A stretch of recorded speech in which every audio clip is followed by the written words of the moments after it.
ಕಟ್ಟಿದ್ದು ನನ್ನ ಡಿಪಾರ್ಟ್ಮೆಂಟ್ ಆದ್ರೆ ಈ ಊರಿಗೆ ಪೋಸ್ಟಿಂಗ್ ಹಾಕ್ಸಿಕೊಂಡಿದ್ದು ನಾನು. ಇದು ನನ್ನೂರು, ನನ್ನ ಏರಿಯಾ. ಈಗೇನ್ ಮಾಡ್ತೀಯ? ನಾನು ನಿನಗೆ ಬಂದಿರೋದು ನಿನ್ನೊಂದಿಗೆ ಲಗೋರಿ ಆಟ ಆಡೋಕೆ.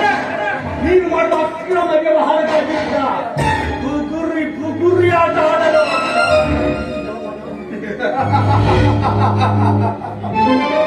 ನೀನು ಯಾವ